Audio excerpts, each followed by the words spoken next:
Oi pessoal, como é que vocês estão? Pra quem não me conhece, eu sou a Bruna, esse é o meu canal e hoje o vídeo é um pouquinho diferente. Nós vamos conversar sobre um assunto específico de uma forma bem direta.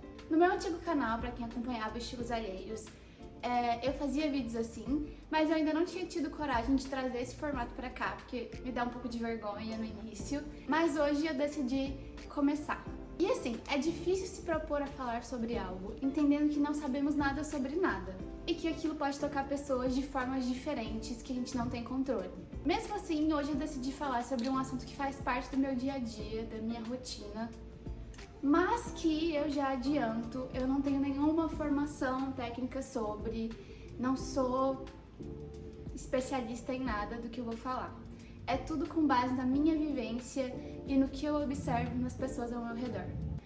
Bom, mas chega de mistério, né? Bora pro assunto em si. Hoje a gente vai falar sobre depressão. Segundo o portal do maravilhoso Dr. Drauzio Varela, a depressão é uma doença psiquiátrica crônica e recorrente que produz uma alteração de humor caracterizada por uma tristeza profunda, associada a sentimentos de dor, amargura, desencanto, desesperança, baixa autoestima, culpa, assim como distúrbios de sono e de alimentação. Mas assim, eu na verdade tenho bipolaridade. Eu fui diagnosticada tardiamente, só em 2022, mas esse é papo para outro dia. A minha bipolaridade é do tipo 2, e as crises depressivas são mais intensas que as crises de mania, por assim dizer.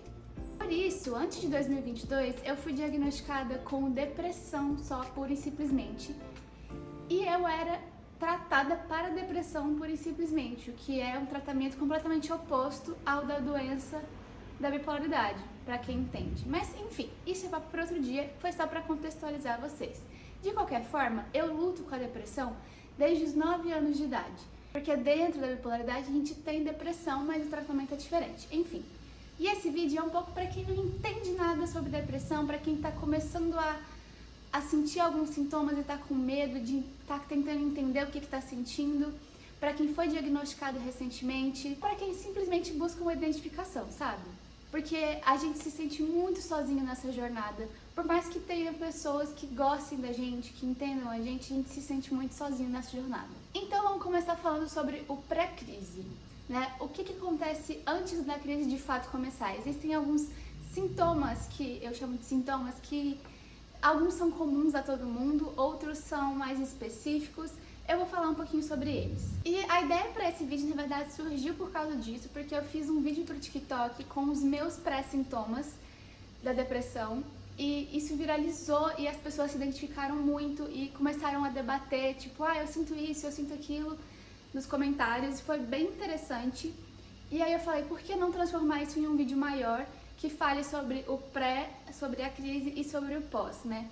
Então, estamos aqui. Bom, como eu disse, a depressão ela tem algumas coisas muito particulares, mas ela tem algumas coisas mais comuns.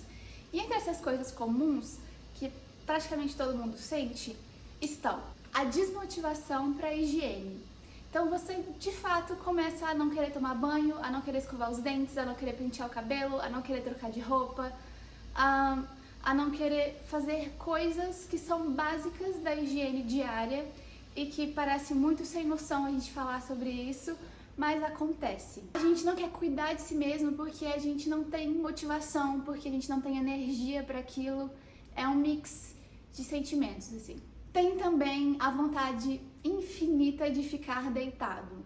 A gente não quer se mover, a gente quer, parece que conter energia ao máximo, ficar quieto, parado, isolado, num cantinho, assim, o tempo todo. Vale lembrar que isso não é um capricho de tipo assim, preguiçosa, preguiçoso. Não, é uma vontade que chega a doer fisicamente você pensar em levantar da sua cama, você pensar em ter que fazer alguma coisa, assim, dói.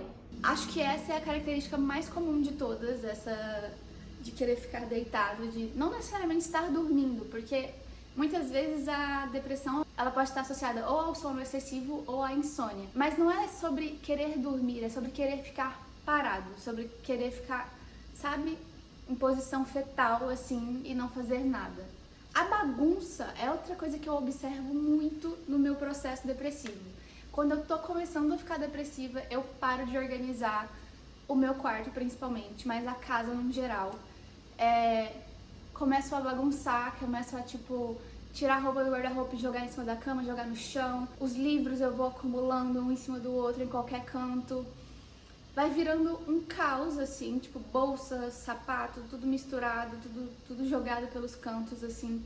É como se eu quisesse exteriorizar o que tá dentro da minha cabeça, o caos que tá dentro da minha cabeça, sabe? Outra das coisas principais que acontece é a perda da vontade de querer fazer coisas que você antes amava. Então, se você antes gostava de dançar, você não vai mais querer dançar. Você gosta de pintar, você gosta de ler, você gosta de correr, você gosta de ir pra academia.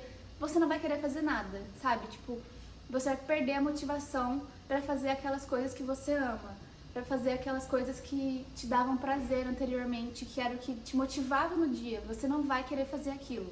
Tudo perde o brilho, sabe? Um ponto que sempre se altera, mas que pessoa pra pessoa e de crise pra crise, ela se comporta de maneira diferente, é a alimentação. Eu sempre tenho alteração de alimentação, seja pra comer demais, seja pra comer de menos. Então, assim, às vezes eu ganho muito peso, às vezes eu perco muito peso. De perder, tipo, 5 quilos em um mês, assim, é muito bizarro. Eu trouxe esse ponto porque eu achava que era uma coisa muito particular minha, mas lá no meu post no TikTok muitas pessoas comentaram que também sentem isso, então eu resolvi trazer, porque às vezes é o que você sente também, essa alteração de alimentação.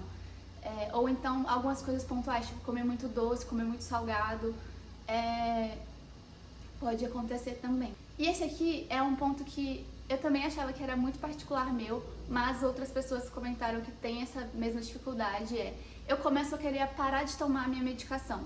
Por quê? Porque eu fico assim, sou muito dependente disso daqui, eu não quero ser dependente, eu quero viver de forma livre, e começo com essas ideias muito erradas, que às vezes eu escuto essas ideias e aí eu paro de tomar a medicação e aí de fato vem uma crise muito forte, porque sem a medicação que tá ali ajudando, e num processo que eu já estou em crise, né, em pré-crise, sem a medicação ainda, vira uma bagunça.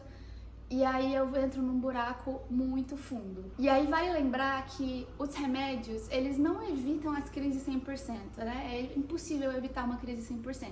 Eles regulam o humor, regulam os hormônios, e aí eles diminuem a intensidade e a quantidade de crises, mas eles não extinguem as crises, sabe? Então, assim, sim, você precisa continuar tomando os seus remédios, mesmo estando em uma crise depressiva, porque talvez seja a quantidade de remédio que você toma, ou talvez seja o remédio que você toma tenha que sofrer uma alteração, mas você precisa continuar tomando aquele remédio para continuar regulando os seus hormônios e você não ter uma crise ainda pior. Por fim, os pensamentos de morte sempre me vêm, é uma coisa muito particular minha, mas que felizmente não é comum a todo mundo que tem depressão, não é todo mundo que tem depressão que tem pensamentos de morte.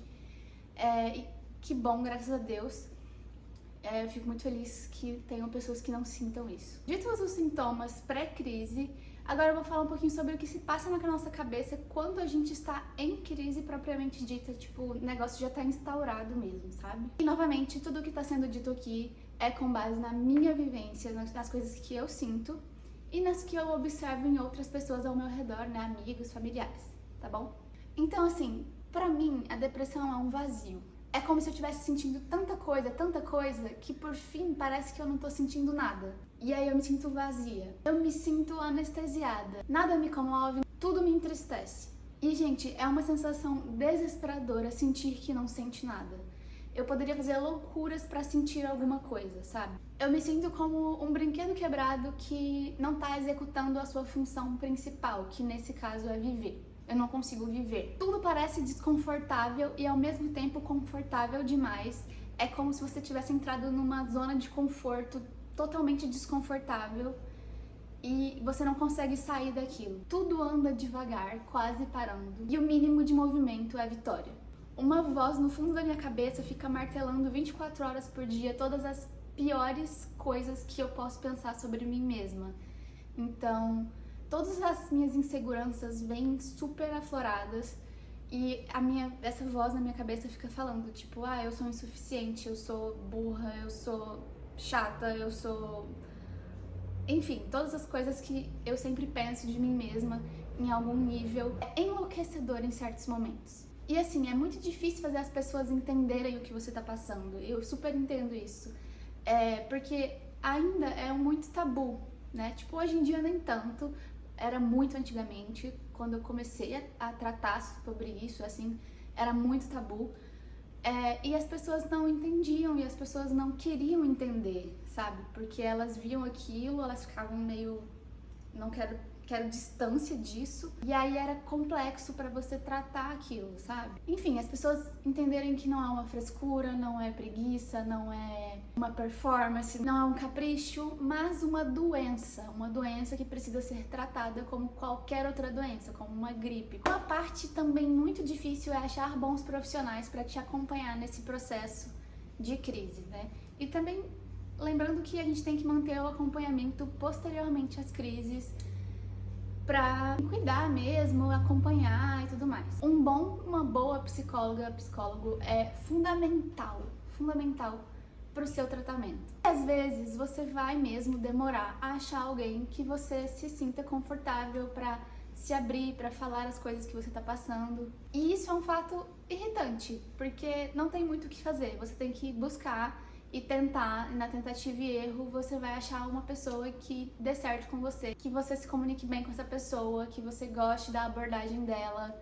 enfim, as coisas se encaixam. Eu particularmente tive muita facilidade com psicólogos, graças a Deus, mas eu tive dificuldades com psiquiatras, que são profissionais também muito importantes no tratamento, né? Eles que vão medicar você a partir do momento que o seu psicólogo identificar uma necessidade de medicação, ele vai te encaminhar, vai te pedir um encaminhamento para um psiquiatra.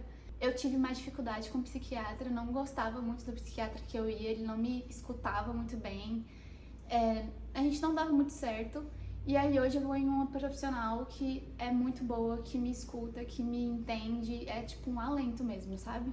Outra coisa que pode ser muito complexa é a adaptação aos remédios. Você pode ter alguns efeitos colaterais, né, dependendo do remédio que você vai tomar. E isso é bem chato, isso é bem sério e complexo, e isso tudo vai ser acompanhado junto com os profissionais que você estiver, né, sendo atendido. Agora, quanto a sair da crise, né? Nossa, esse momento chega, gente, esse momento chega. Eu acho que o meu primeiro sinal de que eu tô saindo de uma crise é eu me sentir incomodada com a bagunça que eu fiz no meu espaço. É uma vontade quase que incontrolável de querer arrumar tudo, sabe? De querer colocar ordem na casa. E aí, mais uma vez, aquela coisa de externalizar o que tá dentro da nossa cabeça. A cabeça tá se organizando e eu preciso me organizar também. Outra coisa que eu observo quando eu tô começando a sair de uma crise é que eu volto a ter desejos. Por mais pequenos que eles sejam. Tipo, eu estou com desejo de comer alguma coisa específica que eu não queria comer há muito tempo. Eu estou com desejo de fazer uma coisa diferente. Eu tô com desejo de voltar a dançar, que é o que eu gosto de fazer. Eu estou com desejo de sair com as minhas amigas, sabe? São pequenas coisas que vão mostrando que, tem uma coisa rolando, tem alguma coisa diferente acontecendo, sabe? Eu volto a sentir disposição, volto a querer socializar, volto a querer praticar exercício físico, enfim, é um processo gradativo. Eu volto a ser eu. Eu paro de sentir medo de tudo, de pensar em todas as possibilidades terríveis para o futuro que podem existir. E é uma sensação de alívio muito grande. Como se a gente estivesse na própria pele novamente, sabe? E as coisas se encaixassem. O mundo volta a girar da maneira correta, sabe? Porque parecia que estava tudo parado ou girando ao contrário, era uma bagunça. E é você que se identificou com o meu relato, que sente essas coisas que eu falei, que eu sinto. O que eu posso dizer é, em primeiro lugar, crie uma rede de apoio sólida. Tenha pessoas ao seu redor que você confia, que você gosta, que você sabe que vão te escutar, que vão te ajudar naqueles momentos difíceis, sabe? Pessoas de confiança mesmo, não é aquela coisa assim, amigo de ir pra festa. Não, é amigo que você pode contar. Em segundo lugar, eu te afirmo, não tenha medo de pedir ajuda. Peça ajuda à sua rede de apoio, não tenha ela só de enfeite, sabe? Eu tenho bons amigos, mas use os seus bons amigos. Eles estão ali para isso. E se eles são seus amigos de verdade, eles querem ser usados nos momentos de dificuldade também. Sem ajuda é muito mais difícil sair de uma crise. use a sua rede de apoio. Em terceiro lugar, vou repetir, busque ajuda profissional. Seus amigos, eles vão te ajudar muito, mas o profissional, ele vai te ajudar muito mais, porque ele tá ali, ele sabe as técnicas profissionais para aquilo, ele é um médico, né, para uma doença, então você precisa de ajuda profissional. E por fim, eu te lembro que vai passar. Parece que não vai passar, mas vai passar. Algumas crises duram mais tempo que outras, são mais intensas que outras, mas elas passam. A gente precisa sempre se lembrar disso. A minha fé é algo que tem me ajudado muito e tem me mantido num caminho mais leve para encarar todos esses problemas que eu sinto, que eu passo. E a minha dica final é: tente encarar esse processo adoecido de uma forma racional, digamos assim. Observe os pontos de isso me faz mais bem, isso me faz mais mal, isso me faz ficar pior, isso me faz ficar melhor, isso me ajudou, isso me atrapalhou, sabe? Vá anotando tudo isso, sabe? Crie para você mesmo um guia de como lidar com a sua doença, de como lidar com o seu processo adoecido, para que você, numa próxima vez, já saiba as coisas que te fazem bem e que te fazem mal, que vão te ajudar e que vão te atrapalhar, pessoas boas, pessoas ruins. Óbvio que é fazer isso dentro do possível, porque a gente não sente motivação para nada, mas é uma atividade muito interessante para se fazer, que eu comecei a fazer nos últimos tempos e que tem me ajudado bastante. E é isso, pessoal, espero que vocês tenham gostado do vídeo. É um vídeo difícil de fazer, porque é difícil de falar de tudo isso, tenho um pouco de medo de como isso vai chegar em vocês.